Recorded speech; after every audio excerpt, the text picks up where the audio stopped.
내년 봄으로 예정된 한미 독수리 훈련이 축소될 것으로 보입니다. 제임스 매티스 미 국방장관은 기자회견을 통해 북한과 미국 사이에 진행되고 있는 외교를 저해하지 않는 수준으로 한미 연합훈련을 재조정하고 있다고 말했습니다. AP통신은 그동안 북한이 대규모 한미 군사훈련에 강한 거부감을 보였다며 대북 외교 행보에 지장을 주지 않으려는 취지라고 평가했습니다.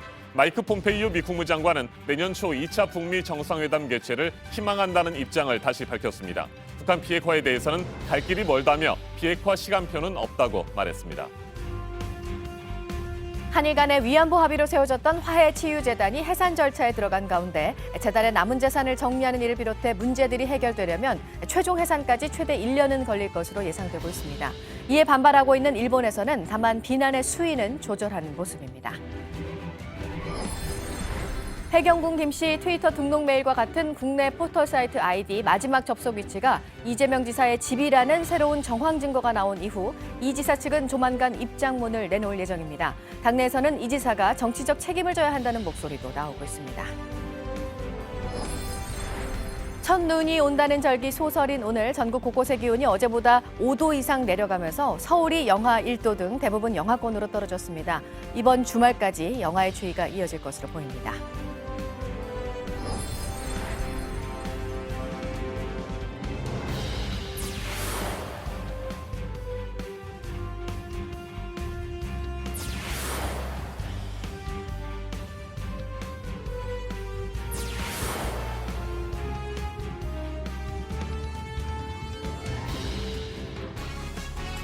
제임스 매티스 미 국방장관이 한미 연합훈련을 축소하겠다는 뜻을 밝혔습니다. 북한이 강하게 반대해온 대규모 한미 연합훈련을 줄여서 북미 대화 분위기를 살리겠다는 취지입니다. 네, 한미 3대 훈련인 이 독수리 훈련이 북미 외교를 저해하지 않는 수준으로 재조정되고 있다는 발언을 보면 그렇습니다.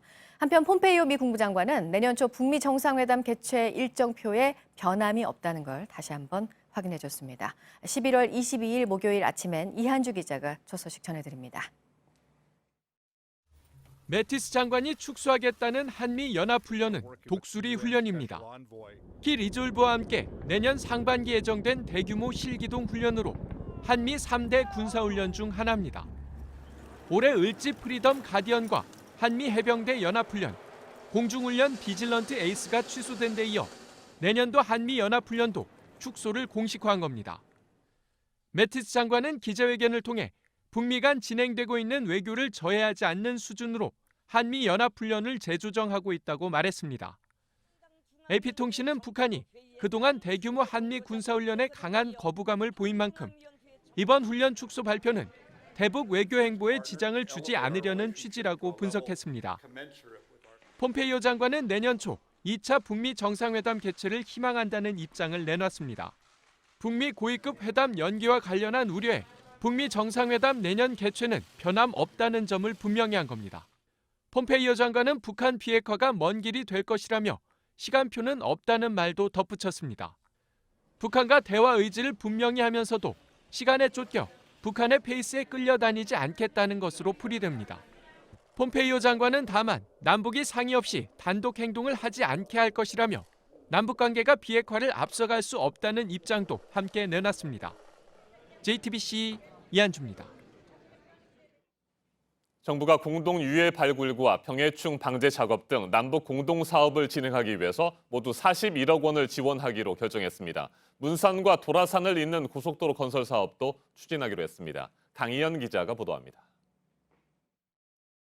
통일부는 어제 남북 교류협력 추진협의회를 열고 4가지 남북 공동사업에 모두 41억 원을 지원하기로 했습니다. 먼저 남북 공동 유해 발굴에 필요한 지뢰 제거용 장비와 도로 개설용 장비 등을 마련하는 데 7억 3,500만 원을 지원합니다. 유해 발굴은 남북이 비무장지대 내에서 시범적으로 시행한다는 합의에 따른 것으로 필요한 장비와 자재는 상호 협조하기로 합의돼 있습니다. 서해지구 남북 군 통신선을 정상화하기 위해서는 9억 3,900만 원이 쓰입니다. 동해지구 군 통신선은 지난 8월에 복구됐지만 서해지구 군 통신선은 임시로 복구된 상태여서 완전 정상화할 계획입니다. 또 개성 만월대 남북 공동발굴 조사 사업에 11억 600만 원이, 방제약제를 구매하고 나르는 등 산림 병해충 방제 경비에 14억 700만 원이 지원됩니다. 이와 별도로 정부는 문산과 도라산을 잇는 고속도로 건설 사업도 진행하기로 했습니다. 문산과 개성 사이 고속도로 가운데 남측 구간인 문산과 도라산 구간을 먼저 건설한다는 겁니다. 통일부는 사업을 진행하는 데 있어 대북 제재에 저촉되지 않도록 국제사회와 긴밀히 협의해 나갈 계획이라고 밝혔습니다. JTBC 강연입니다. 화해치유재단이 논란 끝에 공식 해산됩니다. 2015년 12월 한일 위안부 합의가 체결됐고 그 다음 해인 2016년에 만들어진 재단이 2년 4개월 만에 결국 해체 수순을 밟게 됐습니다. 이수정 기자가 보도합니다. 화해치유재단은 1년 가까이 운영이 중단된 상태였습니다. 그런데도 공식 해산을 하지 못한 것은 재단 해산이 곧 한일 위안부 합의 파기는 아니라는 점을 일본에 설득하는 과정이 길어졌기 때문입니다. 결국 지난 9월 문재인 대통령이 아베 일본 총리를 만나 사실상 해산 의사를 밝혔고 어제 여성가족부가 공식 해산을 발표했습니다. 재단 스스로 해산 절차를 밟을 수 없기 때문에 여성가족부가 재단 설립을 취소하는 방식을 택했습니다. 하지만 최종 해산까지는 넘어야 할 산이 많습니다. 재단 관계자들을 불러 의견을 듣고 재단의 직권 취소를 통보하는 데 2주, 법원이 재단 청산인을 선임하는 데만 3에서 4개월이 걸릴 것으로 여가부는 보고 있습니다. 청산인은 재단의 남은 재산을 정리하는 일을 맡는데 이 과정도 쉽지 않습니다. 일본이 출연한 위로금 10억엔 중 이미 피해자 등에 지급된 금액과 운영비 등을 제외하고 약 58억 원이 남아 있습니다. 이 돈은 위로금 미지급자 15명에게 쓰이거나 비슷한 목적을 지닌 재단에 기부나 승계가 되지 않으면 원칙적으로 국고에 환수해야 합니다. 청산 단계에서 이 문제가 해결돼야 하기 때문에 여성가족부는 최종 해산까지 최대 1년가량 걸릴 것으로 보고 있습니다.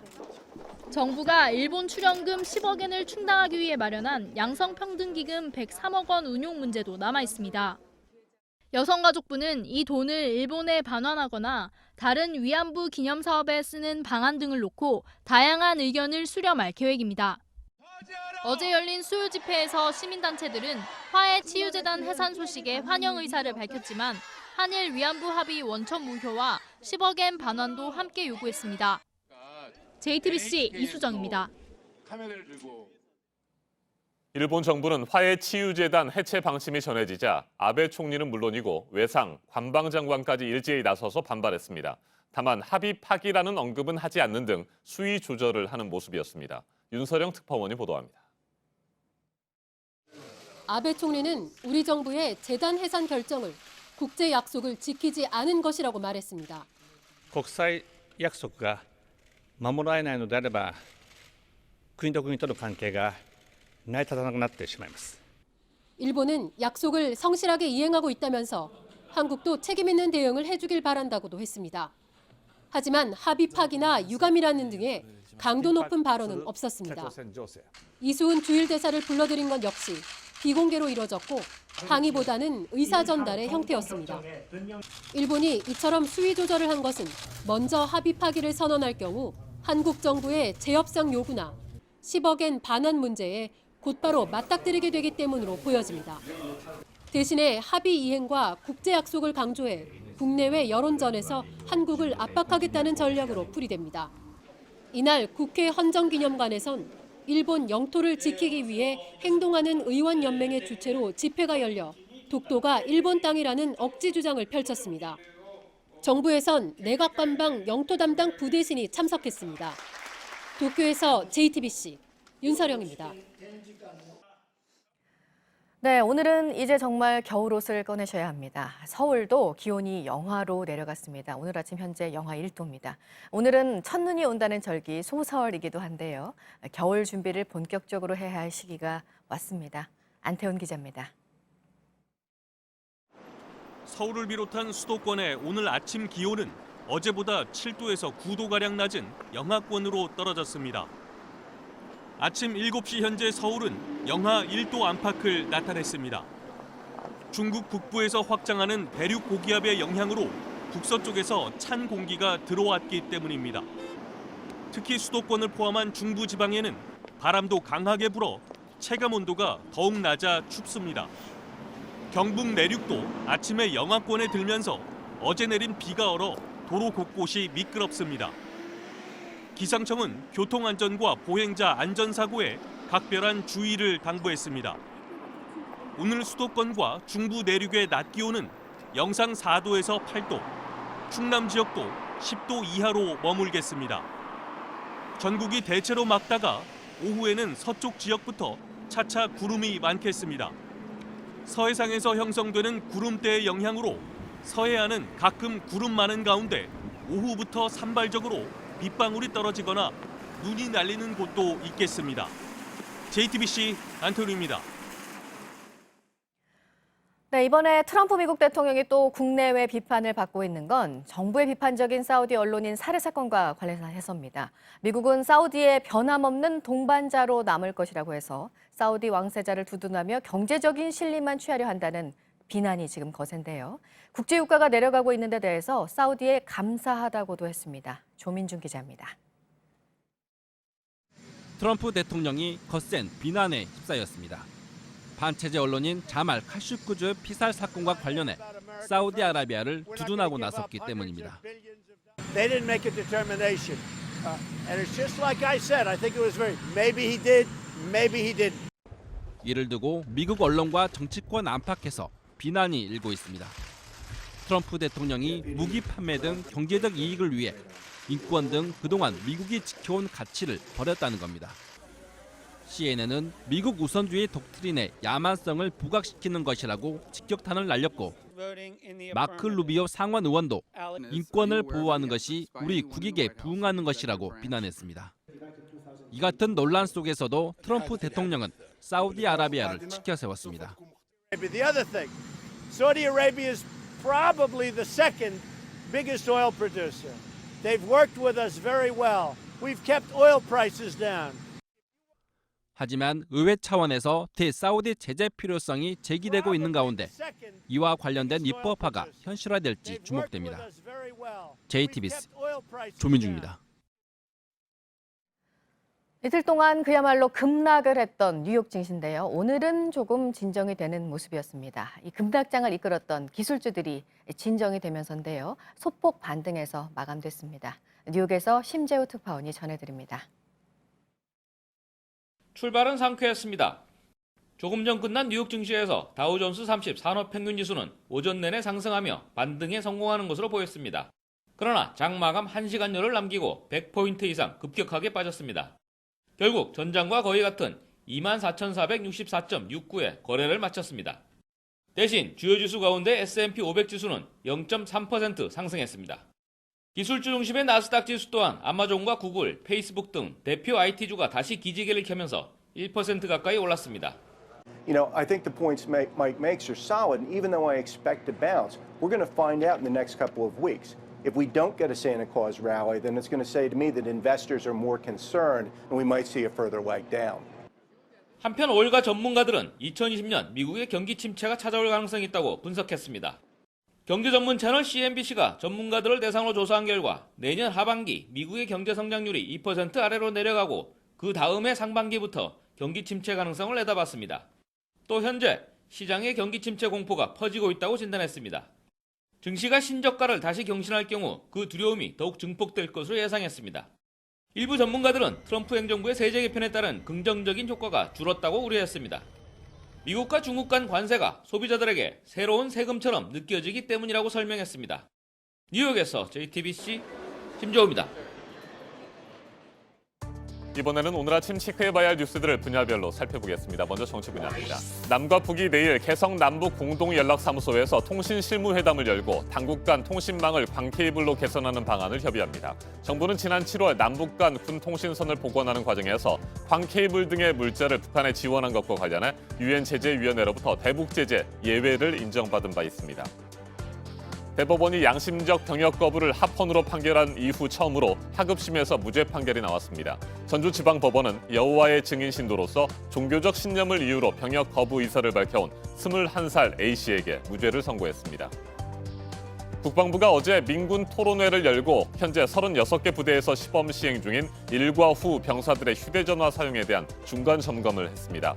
병사들의 만족도를 조사한 결과 고립감이 해소됐다는 응답이 가장 많았습니다. 국방부는 토론회 의견들을 참고해서 다음 달 전면 허용 여부 등 관련 정책을 확정할 계획입니다. 세계 각 나라들이 국내 인재를 잡아두고 해외 인재를 끌어오는 경쟁력을 얼마나 가지고 있는지 세계 인재 평가 결과가 나왔는데요. 우리나라는 100점 만점에 62점 정도로 조사 대상 63개 나라 가운데 33위였습니다. 투자 개발, 매력도, 준비성 이 세 개 분야로 평가가 되는데 투자 개발 부분에서는 순위가 많이 올라갔습니다. 하지만 정작 인재를 유치할 매력 부분에서는 41위에 그쳤습니다. 이명희 신세계그룹 회장, 김범숙 카카오 의장, 서정진 센트리온 회장, 정찬선 중흥건설 회장 이 4명이 주식 보유 현황을 허위로 신고한 혐의로 재판에 넘겨졌습니다. 검찰은 공정거래위원회가 관련 정황을 포착하고도 경고 처분만 했다고 지적을 했는데 감사원의 감사 여부가 곧 결정이 될 것으로 보입니다. 주변 시세보다 싼 신혼 희망타운, 신혼 부부들의 관심이 높을 수밖에 없지만 그 위치와 또 그래도 비싼 분양가로 논란은 되고 있습니다. 다음 달부터 500여 가구의 위례 신도시 그리고 900가구에 가까운 평택 고덕에서의 분양이 시작됩니다. 계속해서 사회 분야 뉴스입니다. 주류 인플루엔자 항원이 전국 곳곳에서 잇따라 검출되고 있습니다. 충남 아산과 경기도 평택에서 채취된 야생조류 분변에서도 주류 인플루엔자 항원이 검출됐습니다. 고병원성 여부 판정은 3, 4일가량 걸릴 것으로 보입니다. 앞서 전북 군산과 충남 서천에서 채취된 야생조류 분변은 모두 저병원성으로 확진됐습니다. 어제 저녁 8시쯤 전남 영암군 학산면의 자동차 전용 도로에서 1톤 트럭과 승용차 등 차량 넉 대가 잇따라 부딪혔습니다. 이 사고로 1명이 숨지고 3명이 머리 등을 다쳐 병원으로 옮겨졌습니다. 사법행정권 남용 의혹에 연루된 현직 판사 13명에 대한 징계가 올해 안에 마무리될 것으로 보입니다. 대법원은 어제 의혹에 연루된 판사들에 대한 징계 심의 기일을 12월 초로 지정해 당사자들에게 통지했다고 밝혔습니다.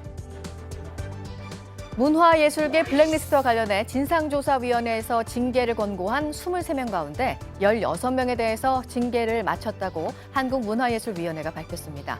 퇴직자 등 징계 처분 대상이 아닌 10명을 제외하고 사실상 전원 징계 조치를 했다고 설명했습니다. 최고가를 경신할지 관심이 높았던 박수근 화백의 시장의 사람들. 해외에 있는 소장자가 한국인에게 되팔면서 이번에 경매에 나왔는데 주인을 찾지는 못했습니다.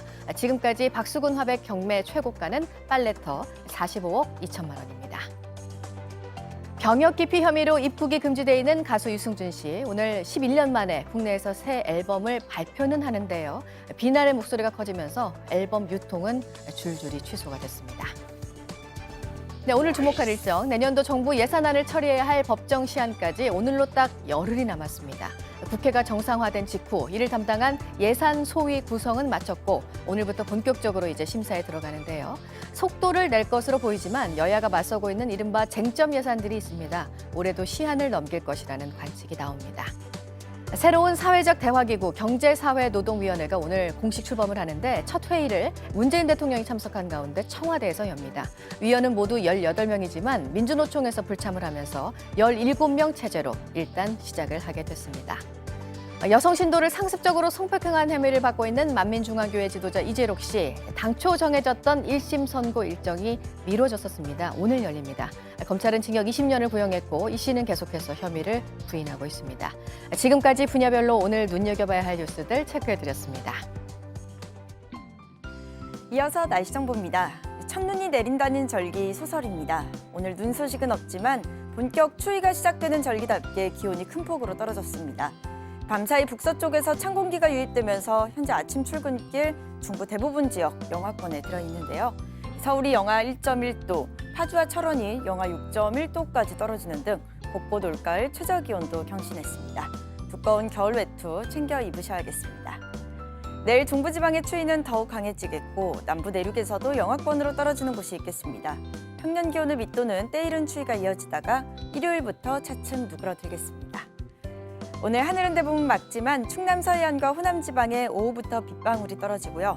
또 전남 서해안에는 밤에 5mm 미만의 비가 내리겠습니다. 현재 서울과 청주 영하 1도, 춘천이 영하 3도까지 떨어지는 등 중부지방의 추위가 강한 편이고 북한도 대부분 영하권의 기온 보이는 가운데 중강은 영하 14도로 아주 매서운 추위가 찾아왔습니다. 낮 기온 서울이 7도, 광주 9도, 대구 10도로 오늘 종일 평년 기온을 3도가량 밑돌겠습니다. 북한도 한낮에도 추위가 이어지고요. 중강은 최고 기온이 영하 1도로 종일 영하권 추위 이어지겠습니다. 오늘과 내일 추위는 물론이고 바람도 강해서 체감온도는 더욱 낮겠습니다. 모레 토요일에는 전국에 비와 눈 소식이 있습니다. 기상정보였습니다.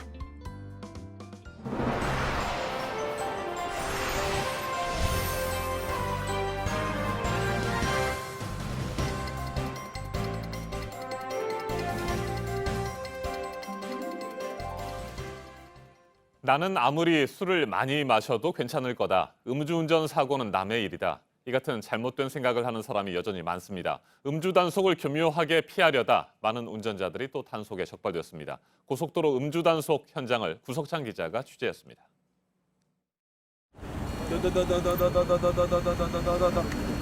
연료 수치 100일 정지 수치 나왔습니다. 고속도로에서 펼쳐진 음주 단속 현장입니다. 혈중 알코올 농도 0.056이 나온 운전자는 예상치 못했다는 듯 고개를 갸우뚱거립니다. 반성은커녕 경찰관에게 버럭 화를 냅니다. 지금 실컷 집에서 자고 먹고 가야 된다는 그런 기준이 없잖아요, 솔직히. 이곳에서만 1시간 동안 5명이 적발돼 2명이 처벌을 받았습니다. 대응은 제각각입니다. 그만 소치입니다. 음주 차량을 몰고 갈 사람이 없어 난감한 상황이 벌어지기도 합니다. 예전 대리운전에서 고속도로 진출입로까지만 대리운전을 시키고 음주 상태로 고속도로를 직접 달리는 꼼수 대리운전도 문제입니다. 장거리 요금을 조금이라도 아껴보려는 수법입니다. 부산 외곽 접속도로, 거제와 부산, 양산과 부산 경계 지점이 대표적입니다. 여기 내놔주고는 자기가 운전해서 가버려요. 하루에 허다하게 일어난다고 봅니다. 대리기사는 엉뚱한 피해를 봅니다. 택시도 안 오는데 자기가 걸어서 와야 되는데 비도 맞지. 결국 경찰은 부산 전역에서 대대적 단속을 예고했고 윤창호 씨의 친구들도 현장에서 캠페인을 벌이기로 했습니다. JTBC 구석찬입니다.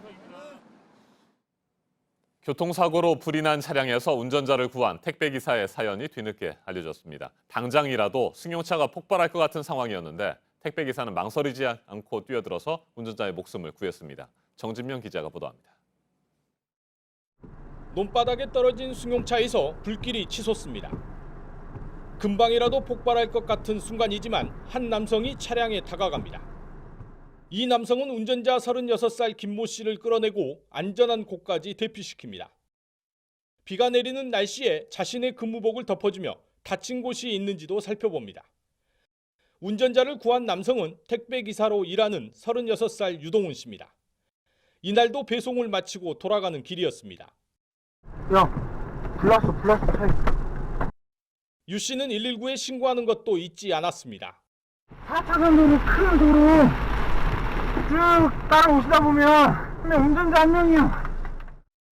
빗길에 미끄러져 사고가 난 차량은 형체를 알아보기 힘들 정도로 불에 탔습니다. 운전자가 목숨까지 잃을 수 있는 상황이었습니다. 다행히 운전자는 얼굴과 허벅지만 다쳤을 뿐 생명에는 지장이 없었습니다.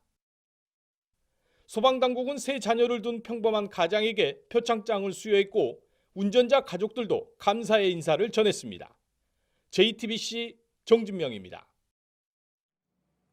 호텔 예약 사이트를 이용하면서 가끔 불안할 때가 있습니다. 혹시 실수로 잘못 결제되면 되돌려줄까? 이 같은 걱정을 하게 됩니다. 그런데 실제로 2번 결제됐지만 돈을 돌려주지 않은 사이트가 있습니다. 부킹닷컴과 아고다가 그랬습니다. 공정거래위원회가 시정명령을 내렸습니다. 송승환 기자입니다. 30대 여성 박모 씨는 지난 1월 필리핀 보라카이의 리조트를 예약하다가 이중으로 결제를 해버렸습니다. 결제가 제대로 안 된 것 같아서 다시 결제 버튼을 눌렀더니 같은 상품이 2번 결제된 겁니다. 박 씨가 곧바로 전화했지만 부킹닷컴에서는 취소가 안 된다고 했습니다. 환불 불가 상품이니까 이중으로 예약을 했듯 예약하고 나서 10분 안에 전화를 줬듯 환불이 안 된다고. 20대 여성 박모 씨도 이달 초 아고다 사이트에서 환불을 거절당했습니다. 세금을 포함한 가격을 보려고 예약 버튼을 눌렀는데 예전에 등록했던 카드 정보로 자동 결제가 된 경우입니다. 여행 기간도 엄청 많이 남았었어요. 내년 3월 말이었거든요. 이런 피해 사례가 이어지자 공정거래위원회가 부킹닷컴과 아고다에 시정명령을 내렸습니다. 숙박 날짜가 한참 뒤라서 객실을 다른 고객에게 팔 수 있는데도 환불을 안 해주는 건 지나치다는 겁니다. 공정위는 부킹닷컴과 아고다가 계속 환불을 거부하면 검찰에 고발할 수 있다고 했습니다. JTBC 송승환입니다. 자동차 정비소 가운데 도색 시설을 갖추고 있는 곳들이 있습니다. 페인트에서 나오는 유해 물질이 그런데 문제인데요. 특히 서울에서 작업장이 가장 몰려있는 성동구 일대 공기질을 측정해 보니까 1급 발암물질로 지정이 되어 있는 톨루엔이 도색 시설이 없는 곳보다 최대 50배 높게 나왔습니다. 윤정식 기자입니다. 서울 성동구의 한 골목길입니다. 자동차를 수리하는 카센터들이 줄지어 있습니다. 주민들은 동네 전체에서 새집 냄새가 난다고 말합니다. 애들도 아침이면 다 마스크 쓰고 가고. 근데 뭐 어떻게 집이 여기니까 여기니까 어디로 가지도 못하고. 전부 다 공장지대요 여기는. 사고가 난 자동차 수리에는 판금과 도색 작업이 필수입니다. 특히 도색 작업에 사용되는 페인트에선 톨루엔이라 불리는 유해 물질이 배출됩니다. 세계보건기구에서 1급 발암물질로 지정하고 있는 톨루엔은 새집 증후군의 원인으로도 알려져 있습니다. 그렇다면 어느 정도 심각할까? 취재진이 정보공개 청구를 통해 파악한 서울 시내 자동차 도색 작업장은 모두 531곳. 이 중 성동구에 전체 4분의 1인 139개 작업장이 집중돼 있습니다. 한 초등학교 반경 500m에는 61개 업체가 몰려 있습니다. 국립환경과학원과 함께 이동식 측정기로 이 지역 공기질을 직접 확인해봤습니다. 학교 주변을 돌던 중 한 도색업체 앞에서 갑자기 톨루엔 수치가 치솟습니다. 학교에서 300m 떨어진 곳의 평균치는 102 ppb를 기록했고 최고치는 887 ppb까지 올랐습니다. 세계보건기구가 정한 톨루엔의 실내 권고 기준은 63.2 ppb. 그런데 야외 측정치가 실내 기준치보다 훨씬 높게 나온 겁니다. 이건 도장시설에서 뭔가 굴뚝으로 아닌 데서 뭐가 새고 있는 듯한 느낌이 드네요. 성수대교를 건너 압구정의 한 초등학교의 경우 톨루엔 수치는 16 ppb에 그쳤습니다. 주변 교통량은 성수동보다 많지만 반경 500m 안에 도색 작업장이 없습니다. 실제 서울의 지난 2016년 대기 중 톨루엔 평균 농도는 1.0 ppb에 불과합니다. 만성적으로 노출이 됐을 경우에는 말초신경장애라든가 간 질환이라든가 심하면은 백혈병도 유발할 수가 있겠죠. JTBC 윤정식입니다. 유해 물질이 나오는 이런 도색 작업장은 현행법상으로 주거 지역에도 사실상 허용이 됩니다. 특히 학교가 인근에 있는 경우에는 주민들의 반발이 더 큽니다. 이어서 황혜린 기자입니다. 한 자동차 수입업체가 짓고 있는 복합센터 공사 현장입니다. 공사장 앞에선 넉 달째 주민들의 반대 시위가 이어지고 있습니다.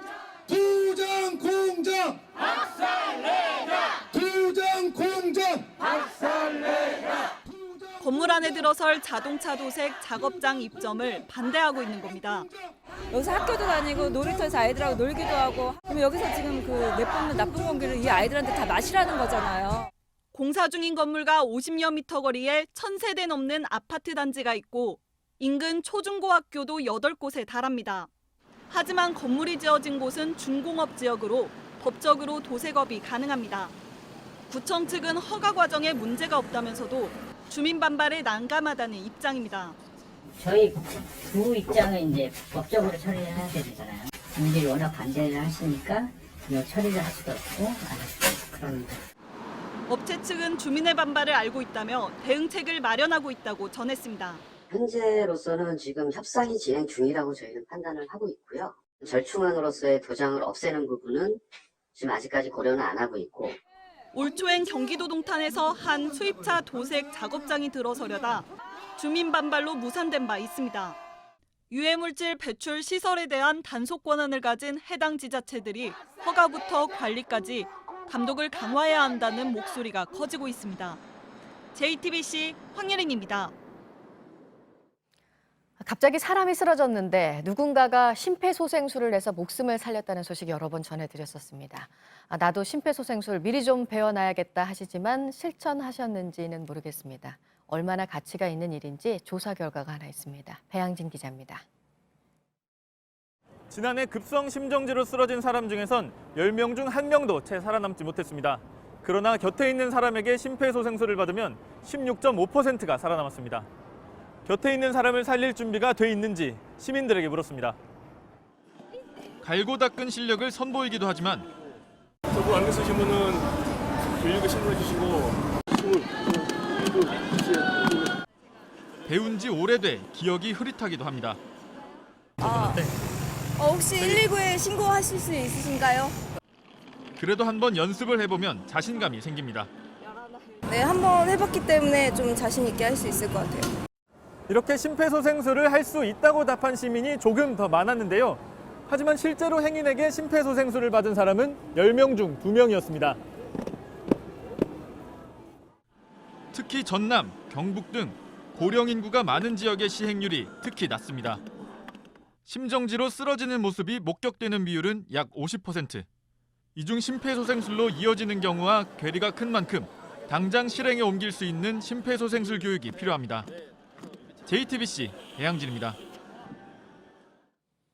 해경군 김씨 계정의 트위터에 등록된 메일 아이디와 일치하는 국내 포털 사이트의 아이디 사용 기록을 경찰이 확보했습니다. 조사 결과 이 아이디는 지난 4월 수사가 시작되자 곧바로 탈퇴 처리됐습니다. 마지막 접속지는 이재명 경기지사의 자택으로 파악됐습니다. 경찰은 이 지사의 부인 김혜경 씨가 계정 주인이라는 중요한 정황 증거로 판단하고 있습니다. 송우영 기자가 보도합니다. 경찰은 트위터 계정 해경군 김 씨에 연결된 이메일 아이디와 똑같은 국내 포털 사이트의 아이디들이 있는지 추적했습니다. 트위터 본사의 요청에 계정 주인을 확인하는 게 불가능하자 추적이 가능한 네이버와 다음 등 국내 포털 사이트에 등록된 똑같은 아이디가 있는지 찾아본 겁니다. 그 결과 다음에서 알파벳과 숫자 배열이 완전히 일치하는 메일 아이디를 확인했습니다. 조사 결과 이 아이디는 경찰 수사가 시작된 직후인 지난 4월 다음에서 탈퇴했고 마지막으로 접속한 위치가 성남시 분당구에 있는 이재명 경기지사의 집이라는 사실을 파악했습니다. 경찰은 해경군 김 씨가 이 지사의 부인 김혜경 씨라는 걸 보여주는 정황으로 판단하고 있습니다. 이에 대해 김 씨 측은 김 씨가 경찰에서 관련 조사를 받았지만 네이버나 다음에 그런 아이디가 있는지 모르고 있었다는 취지로 말했다고 밝혔습니다. 또 김 씨는 그런 아이디가 있다면 선거 때 캠프에서 쓴 것으로 보인다고 주장한 걸로 전해졌습니다. JTBC 송우영입니다. 이처럼 추가로 정황 증거가 나왔지만 이재명 경기지사는 아무런 입장도 내놓지 않았습니다. 다만 소셜미디어를 통해 반박을 이어갔습니다. 트위터에 글을 올린 시간이 생일 잔치에 참석한 시간이었는데 어떻게 글을 올릴 수 있느냐 이 정도였습니다. 마지막 접속지에 대한 해명은 없었습니다. 이윤석 기자가 보도합니다. 이재명 경기지사는 어제 오후 도청에서 열린 국토보유세 토론회에 참석하는 등 예정된 공식 일정을 모두 소화했습니다. 이른바 해경군 김 씨 의혹에 대해선 이틀 전과 마찬가지로 일절 대응하지 않았습니다. 오늘 보도된 그 다음 아이디 관련해서 자택에서 탈퇴한 걸로 나오는데 어떻게 생각하시는지요? 결국은 정치는 정치인들이 하는 것 같지만 국민들이 합니다.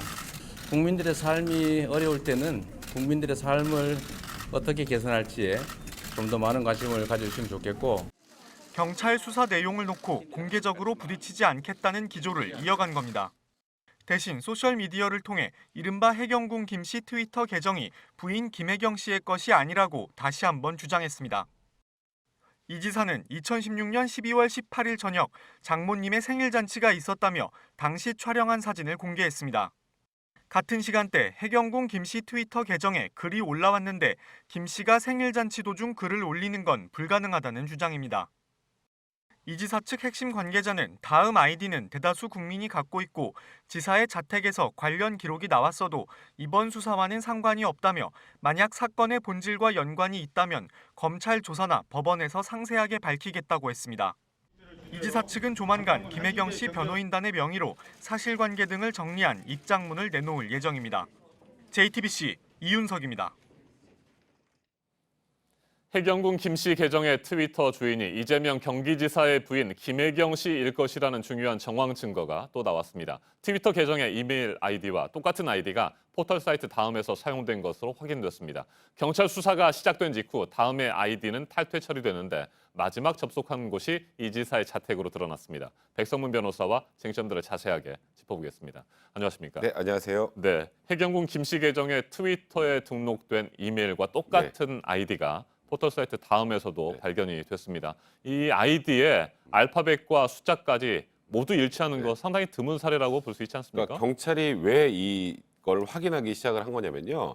트위터 본사에 이제 공문을 보내도 이제 답이 오지 않은 상황이니까 이제 고민이 생긴 거죠. 아, 이게 여러 가지 정황 증거들이 있는데 확실하게 이 트위터 계정의 주인이 김혜경 씨라는 것을 확인을 못한 거예요, 경찰이 처음에. 근데 우리가 보통 이제 이메일이나 각종 포털에 회원 가입을 하면 아이디 어떻게 하나요? 대부분 동일한 걸 씁니다. 뭐 여러 개 바꿔 쓰는 분들이 있는데 그러면 헷갈려서 다른 게 기억이 안 난다고 하는데, 근데 이제 지금 김혜경 씨라고 추정이 됐던 그 트위터 계정에 등록이 됐던 그 아이디가 KHK631000, 이건 이재명 지사의 생이라고 관련이 있습니다. 63년 10월생이라는. 근데 그것과 동일하게 다른 포털에 사용된 날을 확인한 거예요. 그러다 보니까 다음이라는 포털 사이트에 이 KHK631000이라는 아이디가 있었고요. 그래서 그 아이디 사용 내역을 쭉 보다가 보니까 지난 4월에 이제 지방선거에서 여러 가지 문제가 생기면서 전해철 의원이 고발하지 않았습니까? 딱 수사가 개시된 시점에 이 아이디가 탈퇴를 했어요. 탈퇴를 했는데 그럼 마지막에 접속한 장소가 어디지라고 이제 위치 추적을 해보니까 그 장소가 바로 이 지사의 집이었던 겁니다. 그러면 이 지사 혹은 김혜경 씨, 그 가족이 사용했을 아이디라는 건 충분히 추정이 가능하지 않습니까? 여러 가지 정황 증거가 이걸 결합해 보면 이 트위터 계정의 주인은 김혜경 씨가 맞다, 이렇게 경찰이 보고 있는 겁니다. 네, 변호사님께서는 어떻게 생각하세요? 결정적인 정황 증거가 될 수 있다고 보십니까? 그러니까 제가 보통 아이디 가입을 할 때 영문 쓰고 뒤에 숫자를 쓰거든요. 그렇게 하면 중복이 거의 안 되더라고요. 근데 이 뒤에 붙어 있는 숫자가 6자리입니다. KHK는 충분히 쓸 수 있어요. 하지만 그 뒤에 붙어 있는 631000을 동일하게 쓰는 경우는 거의 없다고 봐도 무방합니다. 그러니까 경찰은 어떻게 생각을 하는 거냐면 여러 가지 지금 이제 이건 우연이다라는 게 어찌 보면은 이재명 지사 측의 해명이거든요. 우연도 너무 많이 겹친 필연이다라고 보고 있는 게 경찰인 겁니다. 네, 김혜경 씨 측에서는 해당 아이디가 이 지사가 성남시장 재직 시절에 만들어진 것이다. 비서실에서 일정을 공유하기 위해서 만든 것이고 그 비밀번호도 직원들이 모두 알고 있었다. 이렇게 해명을 했다고 합니다. 그렇다면 김혜경 씨가 아니라 제3자가 그 아이디를 사용했다는 얘기 아닙니까? 그러니까 지금 이재명 지사 측의 얘기는 이 그러니까 여러 가지 지금 뭐 다음부터 시작한 모든 것들이 좀 다른 사람이 도용했을 가능성을 계속 언급을 하는 것 같아요. 지금 말씀하셨던 것처럼 2012년에서 2013년 이제 성남시장 시절에 비서실에서 이 아이디를 공유해서 사용을 했는데, 문제는 이 아이디를 내가 사용했다라고 하는 이제 그 비서실 직원이 하나 이제 익명으로 나와서 그런데 나는 트위터는 만들지 않았다라고 하거든요. 그러니까 그러니 지금 이재명 지사 측은 아마도 그 비서실 아니면 거기 관련된 누군가가 그 이메일을 통해서 트위터를 개설을 해서 이런 행동을 한 것 같다라는 게 지금 이재명 지사 측의 입장인 거고요.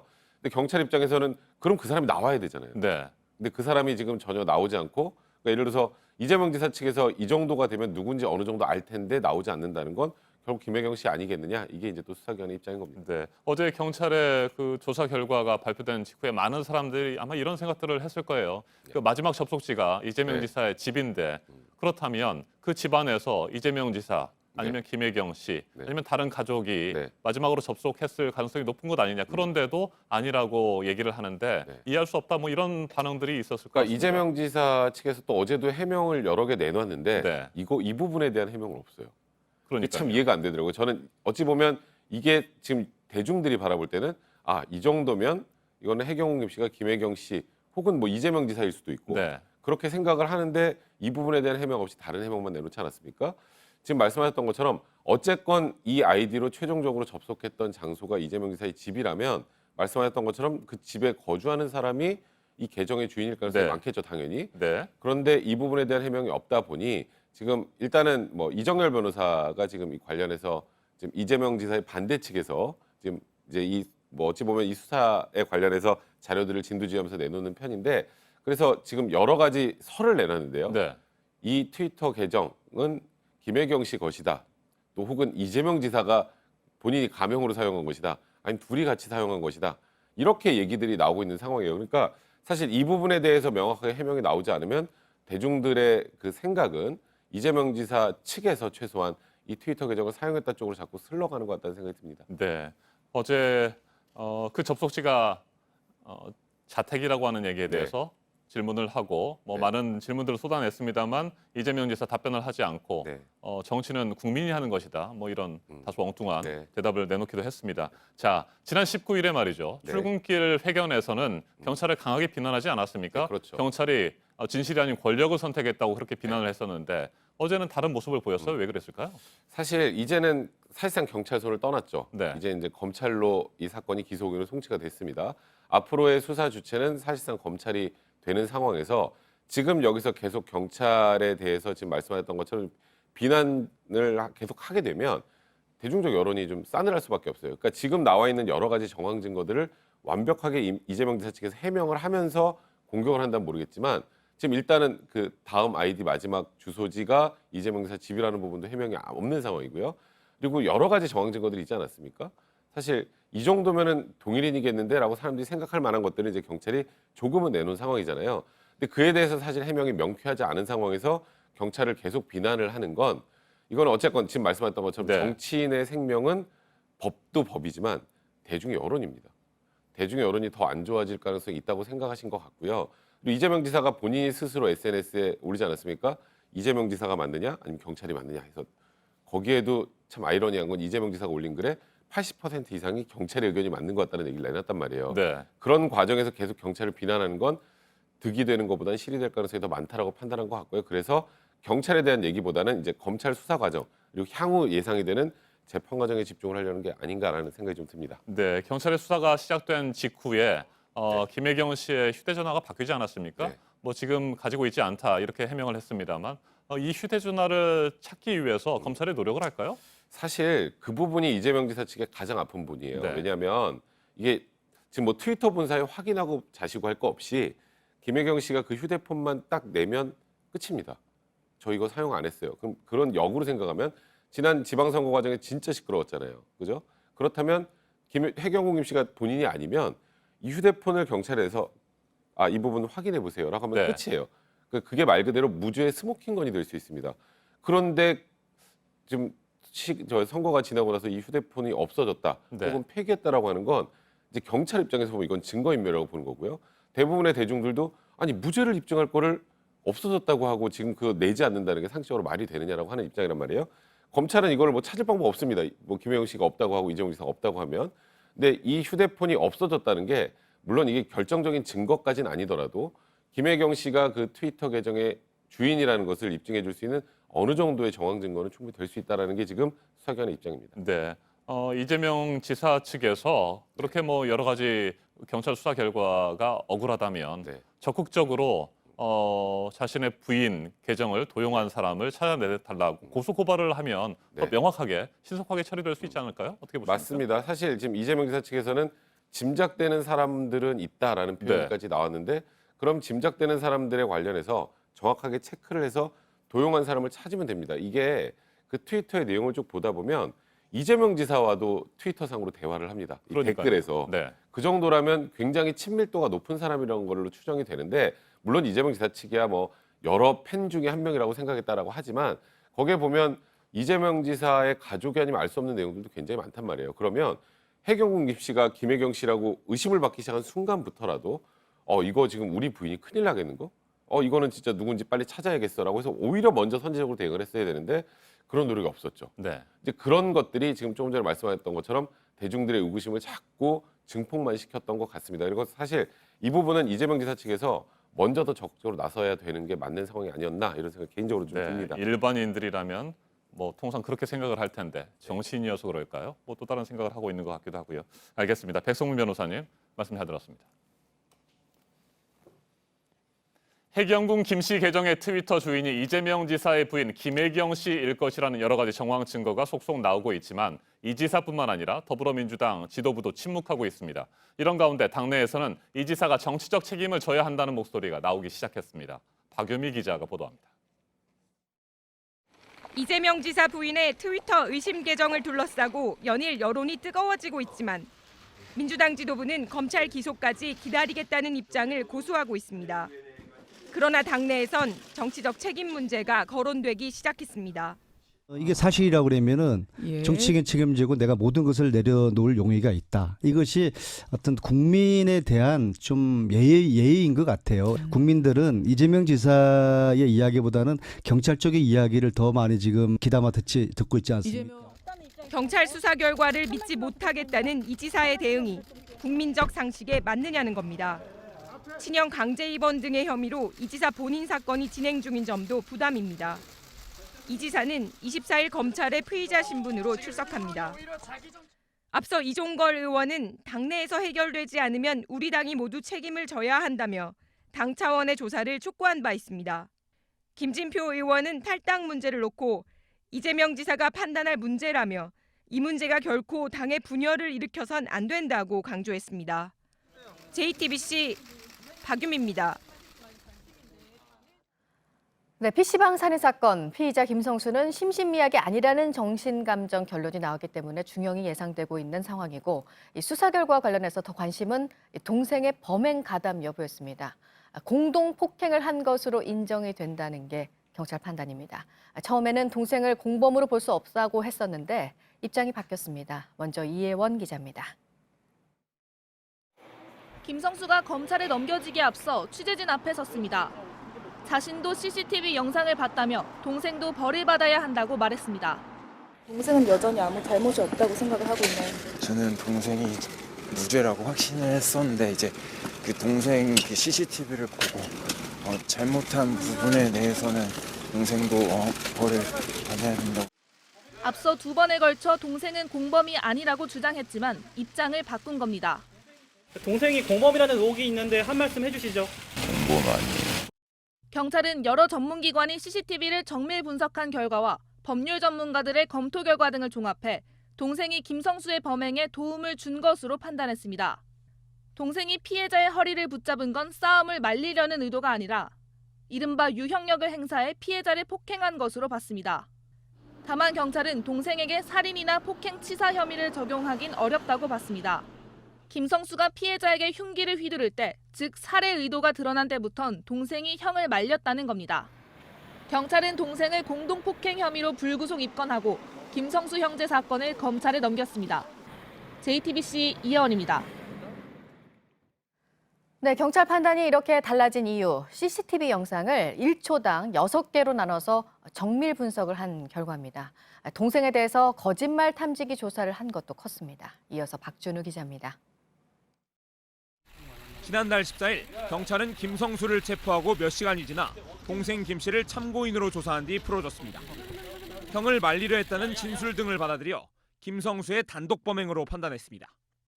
하지만 동생이 범행에 가담했다는 논란이 거세졌고 경찰은 국과수와 외부 영상 전문가 등을 동원해 CCTV 영상을 정밀 분석했습니다. 영상에 나온 동생의 행동 패턴을 초당 6개 동작으로 잘게 나눠 심층 분석하기도 했습니다.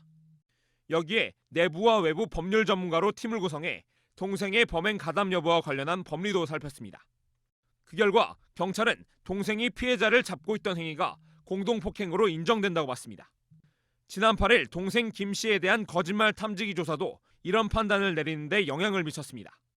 당시 형을 돕기 위해서 뒤에서 잡은 것 아니냐는 질문에 동생이 부인했지만 거짓 반응이 나왔습니다. JTBC 박준우입니다.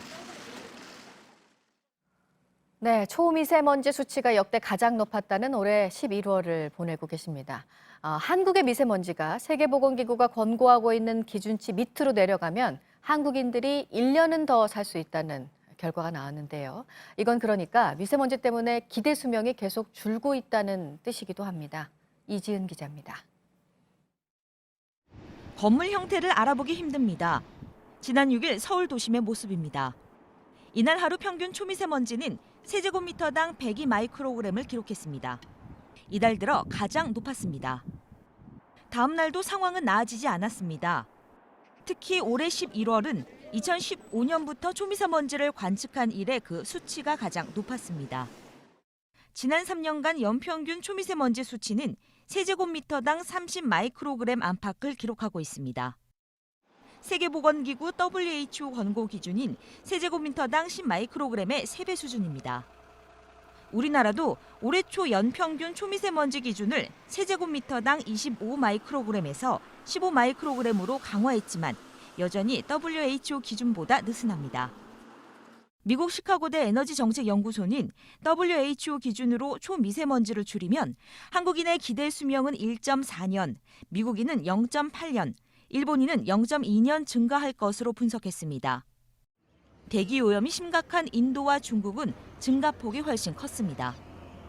연구소는 전 세계 인구의 75%인 55억 명이 WHO 기준을 초과하는 초미세먼지를 마시고 있다며 대기오염 때문에 기대 수명이 평균 1.8년 감소했다고 경고했습니다.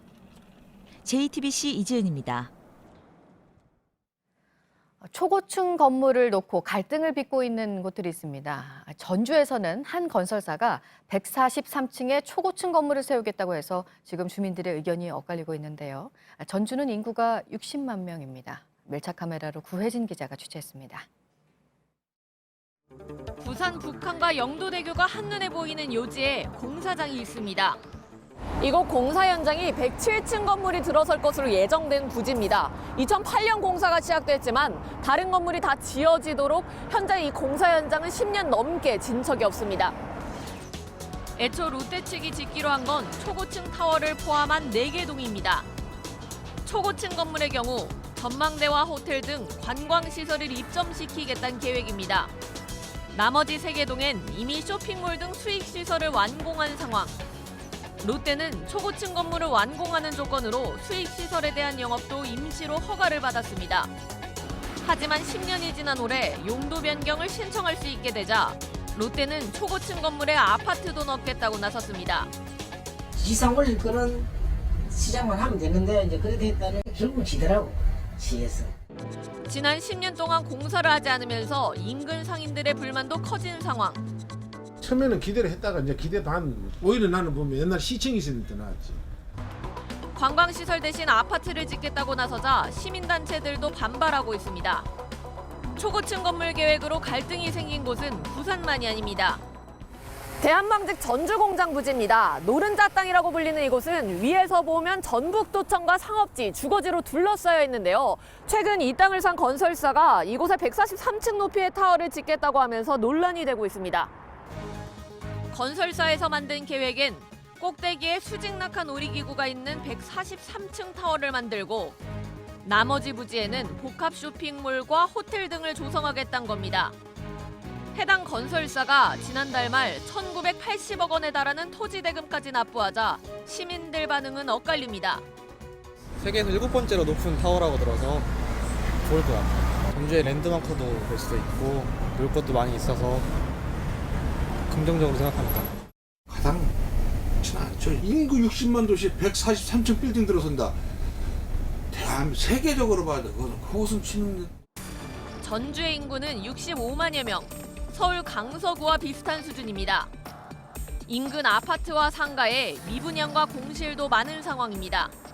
못 버티고 나가시는 분들이 더 많아요. 사실은 저희가 지금 다 굶고 있다고 해야 되나? 벌써부터 땅 투기의 조짐도 보입니다. 300평에 65억짜리 안 팔아요. 왜 안 팔겠어요 지금? 저기를 보고 있는 거예요 이제. 현재 해당 부지는 공업용지로 건설사는 상업용지로 용도 변경을 요청하고 있습니다. 시민단체들은 용도 변경될 경우 부동산 특혜가 될 수 있다고 주장합니다. 상업용지로 바꿔주면 그 앉은 자리에서 땅값만 약 5천억 원 정도 이익을 보게 되는 겁니다. 하지만 건설사 측은 해외 관광객을 유치해 지역 경제를 일으킬 수 있다는 입장입니다.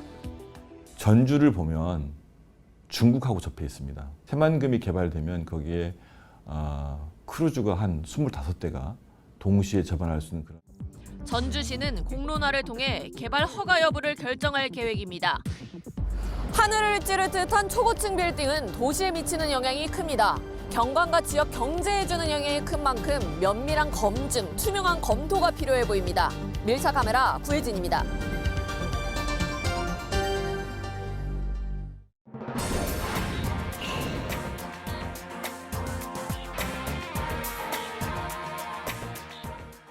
유치원에 직접 가서 추첨을 하지 않고 온라인에서 신청을 하는 처음 학교로라는 시스템이 있습니다. 다음 주 월요일까지가 지금 입학 원서 접수 기간입니다. 지난해 처음 도입이 됐고요. 사립 유치원들은 거의 참여를 안 했었는데 올해는 정부의 압박에 참여를 하고 있는 사립 유치원들이 지난해보다 많기는 한데요. 여전히 참여를 하지 않고 있는 곳들, 대형 유치원들이 많다고 합니다. 보도국 연결해서 알아보도록 하겠습니다. 구체적으로 수치가 어느 정도인가요? 네, 서울시 교육청에서 진행한 학교 현황 자료를 보면 서울에서 원화가 많은 사립 유치원 10곳 중에서 6곳이 이 처음 학교로에 참여하지 않은 것으로 드러났습니다. 원화가 400명과 381명으로 1위와 2위인 강동구와 송파구 유치원들도 모두 처음 학교로에 참여하지 않았습니다. 서울시 교육청은 이 처음 학교로에 참여하지 않은 사립 유치원에게 원장 인건비 지원금과 또 학급당 운영비 등을 주지 않기로 했는데요. 하지만 이 불참 유치원 상당수가 이 교육청의 재정 지원에 크게 목매지 않아도 되는 대형 유치원이어서 교육청의 이 같은 방안이 실효성이 있을지 의심하는 목소리도 나옵니다. 다음은 남북이 오늘 강원도철원 비무장지대 DMZ 내 화살머리 고지에서 전술도로를 연결한다는 소식입니다. 남북이 군사적으로 대치 중인 DMZ 지역 내 도로를 연결하는 건 1953년 정전협정이 체결된 이후에 65년 만에 처음입니다. 도로 연결에는 육군 공병대가 투입되는데요. 앞서 남북은 지난 9월 19일 체결한 군사합의서를 통해 공동유해 발굴의 원활한 추진을 위해서 그 발굴 지역 내 도로를 개설하고 또 군사 분계선에서 연결한다고 합의한 바 있습니다. 네, 다음으로 이탈리아 피사의 사탑 소식도 있습니다. 지난 17년 동안 조금 바로 섰다고요? 4cm 정도라고 하네요. 네, 이탈리아 현지 언론들이 그 탑의 안정성을 연구해온 연구 단체를 인용해서 보도한 내용인데요. 피사의 사탑이 기우는 것을 멈추고 오히려 바로 서는 경향을 보이고 있다라고 보도했습니다. 피사대학 지반공학과의 눈치안테 스퀘리아 교수는 기울기가 감소한 것은 지반 강화 작업 덕분이다라고 설명했습니다.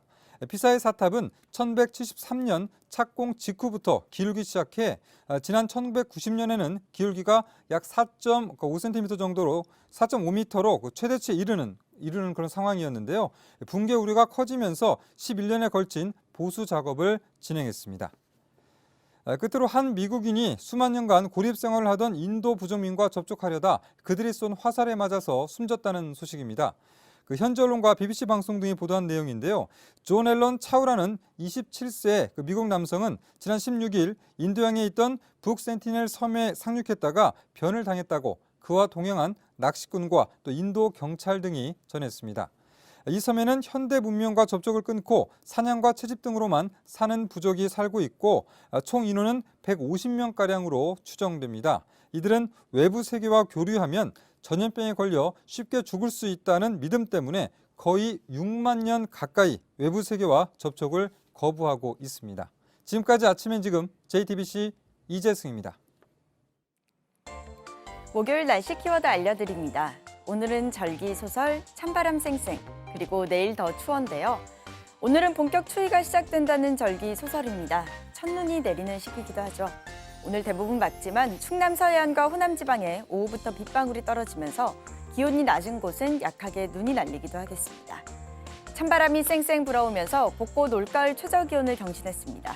중부 대부분 지역 영하권으로 떨어졌고 내일은 더 강한 추위가 예상돼 남부지방에서도 영하의 기온 보이는 곳이 있겠습니다. 정말 갑작스러운 추위죠. 유리창이 얼었다. 밖에 바람 소리가 엄청나다고 전해주셨고 더 추워지면 뭘 입고 다니라는 거냐며 걱정이 많으신 분도 계셨습니다.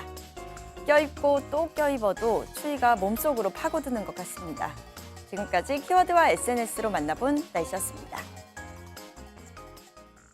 여야 5당이 국회 정상화에 합의했습니다. 더불어민주당은 자유한국당을 비롯한 야당이 요구해온 공기업 등 채용비리 의혹 국정조사를 받아들였습니다. 다만 이번 국정조사 대상에는 강원랜드 채용비리도 포함시키기로 했습니다. 김나한 기자가 보도합니다.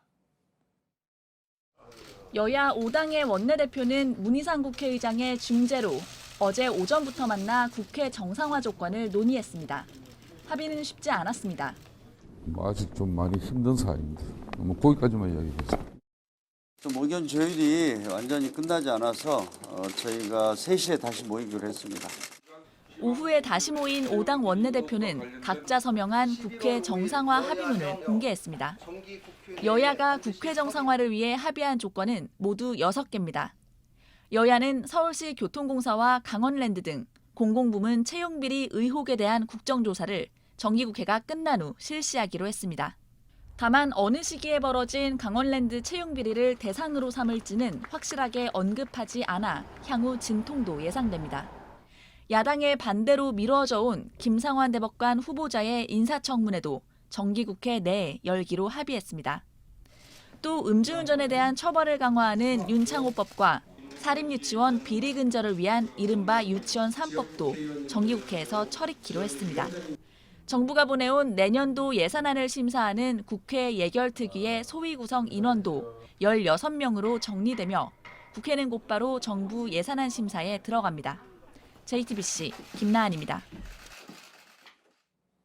민주노총이 탄력근로제 등 정부의 노동정책을 비판하면서 어제 하루 총파업을 벌였습니다. 전국적으로 집회에 참여한 노동자 수는 4만여 명, 국회의사당 앞에 모인 노동자만 만여 명이었습니다. 하예빈 기자가 보도합니다.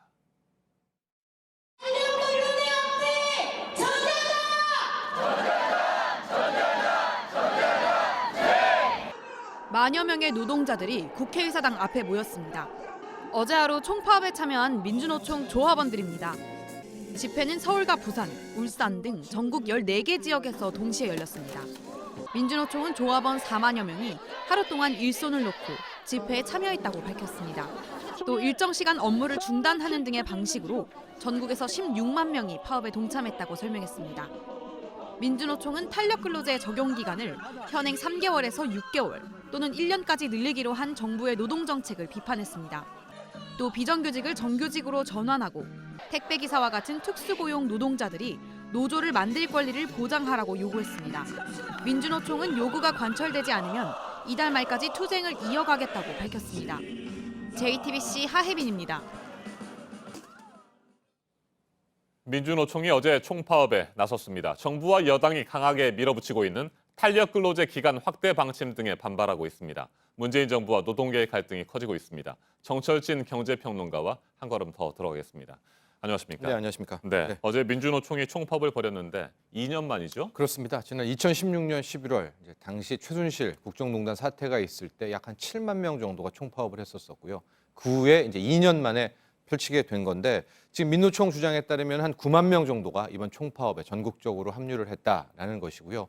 그럼 왜 총파업을 벌이게 됐는가? 네. 역시 핵심은 이 탄력 근무제 확대를 놓고 지금 정부와 여권에서 밀어붙이고 있는 것이 이제 불합리하다라고 해서 이제 이번에 파업을 하게 된 것이고요.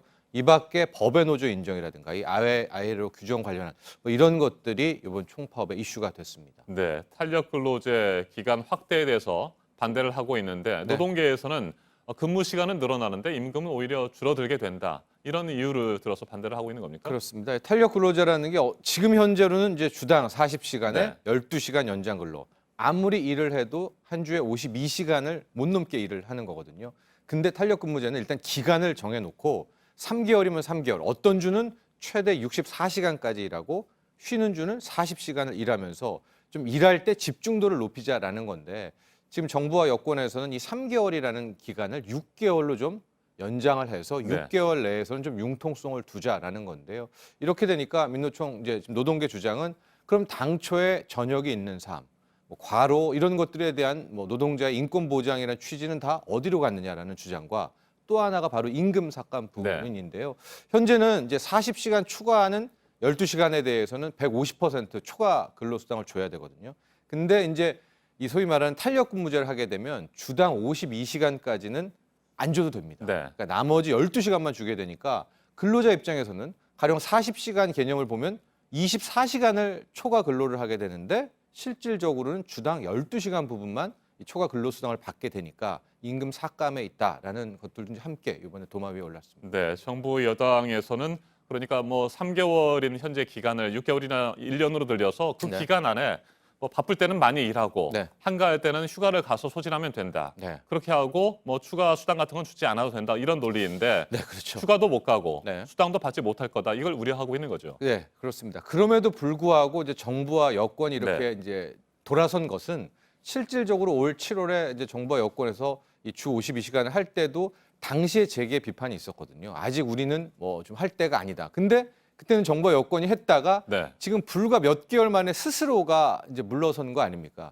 왜 정부와 여권도 이런 강수를 둘 수밖에 없는가? 현재 여권이 그때 여름보다 생각했던 것보다 좀 안 좋습니다. 즉 뭐냐? 실은 이 주당 52시간을 한 것은 노동자가 52시간까지 일하면 나머지 부분은 어떻게 하겠습니까? 신규 노동자를 채용을 하면서 새로운 뭐 고용 창출이 되고요. 네. 노동자는 뭐 이게 임금 노동 시간은 줄었지만 임금은 유지할 수가 있는 이런 것들을 가정을 해서 추진을 했는데 당초에 기대했던 것이 그런 그거 효과들이었잖아요. 두 가지였지만요. 네. 근데 막상 해보니까 오히려 경기가 안 좋으니까 신규 고용이 아예 없었던 거예요. 네. 또 하나 기존 노동자들도 실은 임금이 뭐 보전되는 것이 아니라 어쩔 수 없이 일을 덜 하니까 깎이는 상황이 나오게 되니까 정부 스스로도 어쩔 수 없이 돌아서는 이제 그런 선택을 하게 된 건데 막상 이렇게 되니까 노동계는 강력 반발을 하고 있는 거죠. 네, 그러니까 현재 여러 가지 어려운 문제들을 해결하기 위해서 정부 여당은 필요하다는 입장이고 네. 노동계는 계속해서 반발하고 있는데 네. 그렇다면 뭐 절충점을 좀 찾아야 될 텐데 찾을 네. 수 있습니까? 절충점을 찾기가 어려운 지금 그런 네. 상황인 것 같습니다. 왜냐하면 아까 말했듯이 이게 결론적으로 기본이 되려면 임금 보전이라는 부분이 있어야 되고요. 노동자들이 과로할 때 어떻게 이런 것들을 이제 막을 수가 있느냐라는 건데 무슨 역설이 나오냐면 아니 그렇게 임금 보전도 되고 노동자들의 뭐 과로 부분을 해결할 수 있다라고 하면 굳이 왜 주 52시간을 했었느냐. 네. 과거에 한 그대로 해놓고선 거기에 보완책을 두면 될 것이지. 이런 스스로의 좀 모순에 빠질 수가 있기 때문에 협상 자체가 지금 굉장히 힘들어서 아마 정부 여권 노동계가 지금 강대강 이 평행선을 달리고 있는 상황입니다. 네, 광주형 일자리 문제도 현재 쟁점이잖아요. 이게 네. 이제 광주의 문제만이 아니고 전국적으로 확대될 경우에 네. 노동 여건은 더 악화된다 이렇게 보는 것 아니겠습니까? 그렇습니다. 이제 이번에 이 민주노총 총파업의 좀 구조를 보면 약 80%가 현대기아차 노조였었거든요. 네. 그만큼 현대기아차의 주장이 좀 있는데 그건 무엇이냐? 바로 말씀하신 광주형 일자리가 이제 또 다른 이슈 쟁점이 되고 있습니다.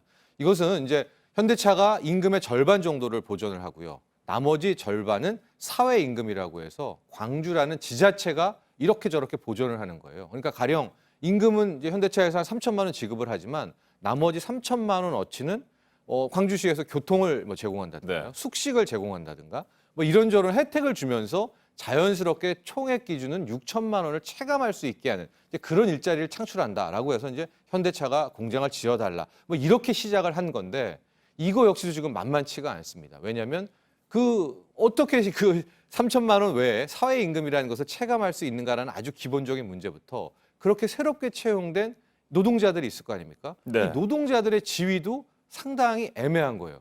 기존의 현대기아차 노조에 같이 속하는 건지 아니면 새로운 노조가 생겨나는 건지 하고 또 이들의 단체 협약이 또 있을 거 아닙니까? 그러니까 지금 임금은 뭐 2,500만 원이든 3천만 원으로 실시되는데 이분들도 또 임금을 올려줘야 되지 않겠습니까? 뭐 이런 문제.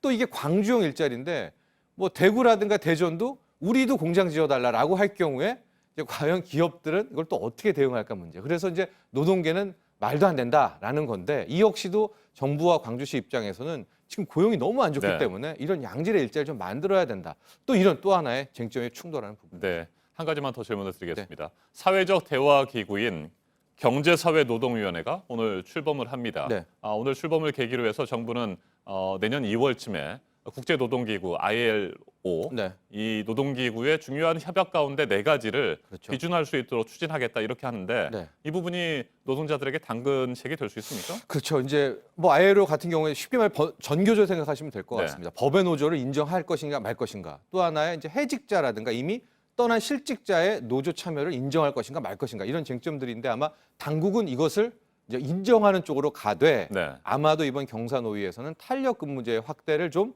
성공적으로 사회적 대타협을 내놓고는 싶어 합니다. 그래서 오늘 첫 회가 열리게 됐는데 실은 여기에 중요한 게 민노총이 경사노위에 이제 빠졌단 말이죠. 네. 하고 결과적으로 한노총, 민노총 모두 탄력근무제 확대에는 반대를 하고 있기 때문에 이게 대타협이 나오려면 역시 노동계가 어느 정도까지를 이 노동계를 달래면서 이것을 확대를 할 수 있을까가 이제 오늘부터 출발하는 경사노위의 핵심, 중요한 사항이 될 것 같습니다. 알겠습니다. 여기까지 듣겠습니다. 정철진 평론가님 말씀 잘 들었습니다. 가계부채가 1,500조 원을 넘어섰습니다. 한 해 국내 총생산 GDP에 맞먹는 규모입니다. 주택담보대출 규제로 빚이 늘어나는 속도가 좀 줄어들긴 했지만 금리가 높은 신용대출 등은 오히려 늘었다고 합니다. 부채의 질이 악화되는 것 아니냐 이런 우려가 나옵니다. 이현 기자가 보도합니다. 우리 가계가 진 빚이 1,500조 원을 넘어섰습니다. 1,400조 원을 돌파한 지 1년 만입니다. 한국은행이 발표한 3분기 말 기준 가계 신용 잔액은 1,514조 4천억 원으로 지난해 국내 총생산과 맞먹습니다. 국제결제은행에 따르면 GDP 대비 가계부채 비율은 43개 주요국 가운데 7번째로 높습니다. 이제 신규 주택 입주 물량이 분기당 10만 호 정도를 여전히 높은 수준을 유지하고 있어서 은행 중심으로 주택담보대출 수요가 지속된 것으로 보입니다. 정부의 대출 규제에 가계빚이 불어나는 속도는 줄고 있습니다. 가계부채 증가율은 6.7%로 2014년 4분기 이후 가장 낮은 수준입니다. 하지만 여전히 빚이 소득보다 빨리 불어나고 있어 가계가 느끼는 부담은 줄지 않고 있습니다. 9.13 부동산 대책에 주택담보대출은 줄고 있지만 금리가 높은 신용대출과 제2금융권 대출은 늘고 있어 부채의 질이 나빠질 수 있다는 우려도 나옵니다. 신용대출을 포함한 기타 대출은 지난달 7조 원이 늘었는데 통계 작성 이후 최대 폭이었습니다. JTBC 이현입니다. 아프리카 서부 세네갈에 있는 해안가 마을에 4m가 넘는 해일이 몰아쳤습니다. 피해가 컸지만 주민들은 떠날 수가 없는 상황인데 이곳은 매해 5m씩 해수면이 상승하고 있는 곳입니다. 김성탁 특파원입니다. 세네갈 서부 해안가 생루이 지역 마을에 4m가 넘는 해일이 밀어닥칩니다. 홍수가 난 마을 주민들이 간신히 몸을 피한 채 비명을 지릅니다. 집이 물에 잠기고 무너지면서 부상자가 속출했지만 주민들은 집을 떠나지 않고 있습니다. 강한 바람에 파도가 몰아치면서 선박 등에 대피령이 내렸습니다. 이 지역은 기후변화로 직격탄을 맞은 곳으로 꼽힙니다. 2000년부터 해수면이 해마다 최소 5m씩 올랐고 일부 지역은 발목까지 물이 찬 상태입니다. 과거 거대했던 해변은 완전히 사라졌습니다. 바닷물을 가두기 위해 댐이 건설 중이지만 기후변화가 지속되면 바다와 인접한 반도 형태의 지형이 사라질 수 있다는 경고가 나오고 있습니다. 런던에서 JTBC 김성탁입니다. 트럼프 미국 대통령의 딸 이방카 백악관 보좌관이 업무를 개인 이메일로 봤다고 해서 지금 또 논란이 커지고 있습니다. 지난 대선 때 힐러리 클린턴 이메일 스캔들을 떠올리는 사람들이 많은데 트럼프 대통령은 그때와는 다르다고 밝히기는 했습니다. 김혜미 기자입니다. 이방카 백악관 보좌관의 개인 이메일 사용 논란에 대해 트럼프 대통령이 서둘러 입을 열었습니다. 임기 초 잠시 그랬지만 클린턴 전 장관과는 다르다며 옹호했습니다. They weren't classified like Hillary Clinton. They weren't deleted like Hillary Clinton, who deleted 33. She wasn't. 워싱턴 포스트는 앞서 이방카가 지난해 개인 이메일 계정을 사용해 수백 건의 업무 이메일을 보낸 것으로 확인됐다고 보도했습니다. 지난 대선 때 트럼프 당시 후보는 클린턴의 개인 이메일 사용을 집중 공격했습니다. Hillary Clinton is the most corrupt person ever to run for the presidency. 트럼프 행정부에 몸담았던 인사들도 이방카의 행동을 비판했습니다. 전 수석 보좌관은 위선적인 일이라고 했고 전 공보국장은 클린턴 전 장관과 똑같은 행위라고 꼬집었습니다. 민주당은 정부 윤리기구나 의회 차원의 조사를 예고하며 트럼프를 압박했습니다. JTBC 김혜미입니다. 네, 계속해서 해외 이모저모 보시겠습니다. 먼저 미국 뉴욕 브루클린 브리지에서 아침 출근 시간대에 일어난 교통사고 소식입니다. 난폭 운전을 한 차량 때문에 일어난 사고였습니다. 앞서가던 차량을 들이받으면서 사중 추돌 사고로 이어졌고 차량에서 불도 났습니다. 1명이 목숨을 잃었고 6명이 다쳤습니다. 이 사고 때문에 다리는 1시간가량 폐쇄됐습니다. 네, 아찔한 모습이 아닐 수가 없습니다. 선로에 1살 아기가 누워 있는데요. 열차가 지나가는 모습이죠. 급하게 열차에서 내리던 엄마가 아이를 놓쳐서 아기가 열차와 승강장 사이 틈으로 빠져버렸는데 손 쓸 틈도 없이 이렇게 열차가 지나가 버린 건데요. 하지만 정말 다행히도 아이는 이렇게 무사합니다. 순식간에 그야말로 지옥과 천국을 오고 간 엄마, 기적이 엄마를 살렸습니다. 미국 올랜도의 한 소아병원 앞입니다. 추수감사절을 맞아서 병원에 있는 아이들을 위한 경찰의 선물입니다. 경찰차에서 나오는 불빛 이벤트인데요. 역시 반짝반짝 빛이 나오는 장난감을 들고 아이들 저렇게 경찰 아저씨들의 선물에 답을 하고 있습니다.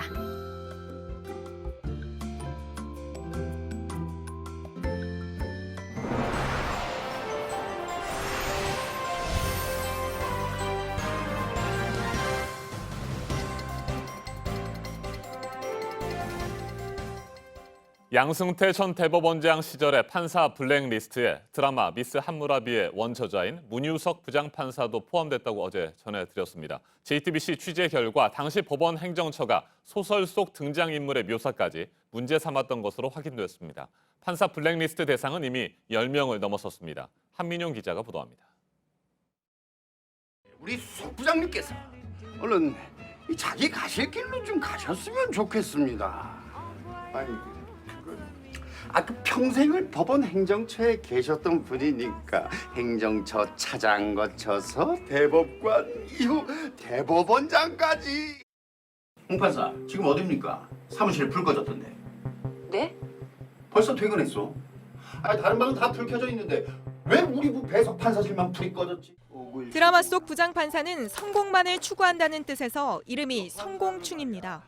검찰이 판사 인사와 관련해 확보한 문건엔 이 드라마의 원저자인 문유석 판사 이름도 등장합니다. 양승태 전 대법원장 시절인 2016년 이 문건을 작성한 법원 행정처는 소설에 마치 고등부장 판사가 온갖 비리를 저지르는 전형처럼 묘사됐다고 적었습니다.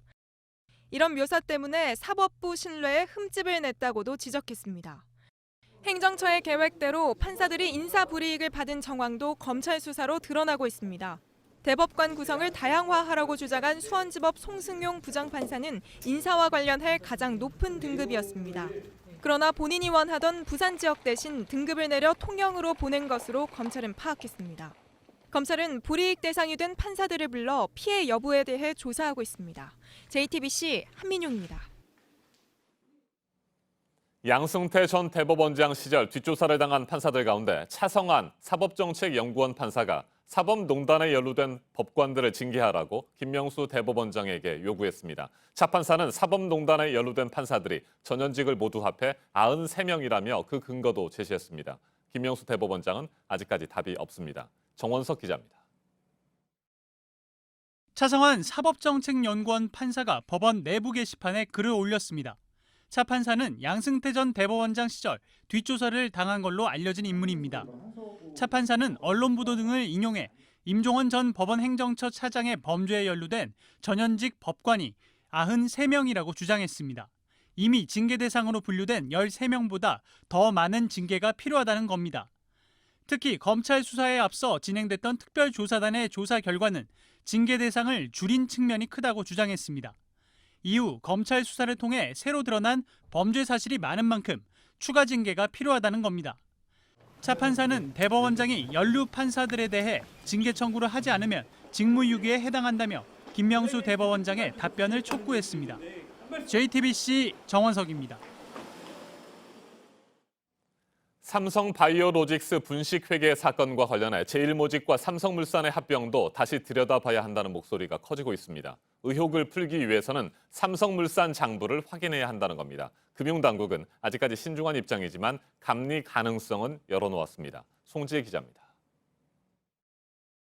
삼성물산과 제일모직은 2015년 합병에 앞서 안진, 삼정 두 회계법인에 삼성바이오로직스 가치평가를 의뢰했습니다. 이들은 각기 8조 원대를 제시했는데 당시 증권사들이 낸 리포트에 나온 수치를 평균 내는 방식이었습니다. 이 수치는 합병을 결정한 주주총회가 열리기 직전인 그해 7월 10일 국민연금공단이 작성한 보고서에도 등장합니다. 민주당 박용진 의원과 참여연대 등은 허술한 평가로 삼성바이오의 기업 가치를 부풀리면서 이재용 부회장의 유리한 합병이 성사될 수 있었다고 주장해왔습니다. 또 구체적인 의혹 규명을 위해선 삼성물산 회계장부도 감리해야 한다는 입장입니다. 금융당국은 아직 신중한 입장입니다. 당시 삼성바이오의 가치평가는 내부 참고용 보고서에 쓰인 것이어서 조사하거나 감독할 권한이 없다는 겁니다. 박 의원은 금융당국이 책임 회피를 하고 있다며 반박했습니다. 버젓이 다른 용도로 사용되고 그 결과 삼성물산과 제일모직 간의 합병이 성사되는 데 결정적인 기여를 했는데도 이처럼 요구가 거세지면서 금융당국도 감리에 들어갈 가능성은 열어놨습니다. 최종구 금융위원장은 삼성물산 감리 여부에 대해 삼성바이오 재무제표가 수정된 뒤 어떤 영향을 미칠지 금감원과 증선위가 검토해 판단할 것이라고 밝혔습니다. JTBC 송지혜입니다. 사람이 직접 운전하지 않아도 되는 자율주행차 시대가 다가오고 있죠. 다른 자동차와 부딪힐 것 같으면 경고를 하고 운전자가 결정한 속도와 간격을 유지하는 반자율주행 장치를 장착한 차들도 이미 많습니다. 이 같은 장치들을 85초 만에 검사하는 로봇이 세계 최초로 우리나라에서 개발됐습니다. 박영우 기자가 보도합니다. 조립이 끝난 새 자동차 안팎으로 로봇팔들이 바쁘게 움직입니다. 자동차 반자율주행 시스템을 검사하는 산업용 로봇입니다. 차 앞에 갑자기 나타나는 장애물과 부딪히지 않도록 제동이 잘 걸리는지, 차선을 바꿀 때 뒤나 옆에서 다른 차와 부딪힐 것 같으면 경고가 울리는지 등을 검사합니다. 앞 유리창에 차 속도 등 주행 정보가 제대로 나타나는지도 확인합니다. 현대기아차가 세계 최초로 개발한 안전검사 시스템입니다. 이런 식으로 6가지의 안전장치를 점검하는데 로봇을 이용해 동시에 검사하기 때문에 85초밖에 안 걸립니다. 각각 따로 검사할 때와 달리 각 장비가 동시에 잘 작동하는지 확인할 수 있다는 것이 장점입니다. 레이더나 센서 같은 부품이 제대로 움직이는지 생산 과정에서 실시간으로 점검이 가능합니다. 이 시스템은 우선 현대차 울산 공장과 미국 엘라베마 공장에 적용할 예정입니다. JTBC 박여우입니다. 프로배구 여자부 홈경기에서 기업은행이 GX칼텍스의 역전승을 거뒀습니다. 3연승 행진입니다. 승점 2점을 추가하면서 흥국생명보다 세트 득실에 앞서서 2위로 올라섰습니다. 프로농구에서는 원주 DB가 역전승을 했습니다. 서울 SK를 상대로 전반까지 19점을 뒤졌었는데 연장 접전 끝에 77대 76 한 점 차로 승리를 했습니다. SK는 3연패에 빠졌습니다.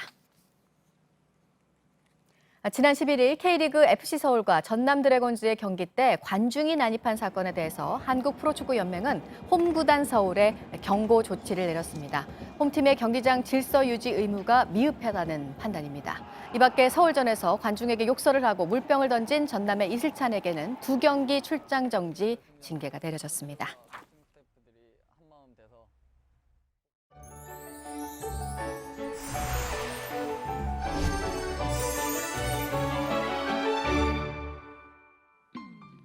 본격 추위가 시작된다는 절기 소설입니다. 밤사이 북서쪽에서 찬 공기가 유입되면서 현재 아침 출근길 중부 대부분 지역 영하권에 들어있는데요. 서울이 영하 1.3도, 강원도 철원이 영하 6.4도까지 떨어지는 등 곳곳 올가을 최저기온도 경신했습니다. 내일 중부지방의 추위는 더욱 강해지겠고 남부 내륙에서도 영하권으로 떨어지는 곳이 있겠습니다. 평년 기온을 밑도는 때이른 추위가 계속 이어지다가 일요일부터 차츰 누그러들겠습니다. 오늘 하늘은 대부분 맑지만 충남 서해안과 호남 지방에 오후부터 빗방울이 떨어지거나 약하게 눈이 날릴 수 있고요. 전남 서해안에는 밤에 5mm 미만의 비가 내리겠습니다. 현재 서울과 대전 영하 1도 가리키고 청주 0도, 춘천이 영하 4도까지 떨어지는 등 중부지방의 추위가 강한 편이고요. 또 북한도 대부분 영하권의 기온 보이는 가운데 중강은 영하 14도까지 떨어지면서 매서운 추위가 찾아왔습니다. 낮 기온은 서울이 7도, 광주 9도, 대구 10도로 평년 기온을 3도가량 밑돌겠습니다. 북한도 한낮에 계속 추위가 이어지겠고 중강은 최고 기온이 영하 1도로 종일 영하권의 추위 이어지겠습니다.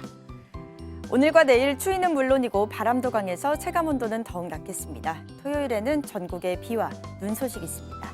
기상정보였습니다. 아침엔 뉴스워치, 오늘 하루 관심을 가지고 지켜봐야 할, 기억해야 할 뉴스 끝으로 정리해드립니다.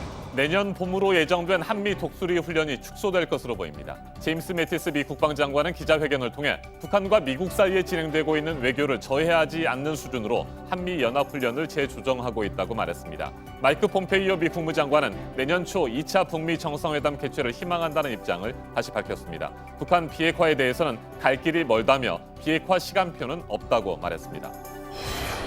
한일 간의 위안부 합의로 설립된 화해치유재단에 대해 2년 4개월 만에 해산 발표가 공식적으로 나온 가운데 우리 정부 예산을 처리하는 문제 등이 해결이 되려면 최종적으로 해산이 되기까지 적지 않은 시간이 걸릴 것이라는 전망입니다. 반발하고 있는 일본은 비난의 수위는 조절하고 있습니다. 여야가 공공기관 채용 비리에 대한 국정조사에 합의하면서 국회가 정상화됐습니다. 예산안 처리 시한이 2주도 남지 않은 상황에서 내년도 예산안 심사에 속도가 붙을 것으로 보입니다.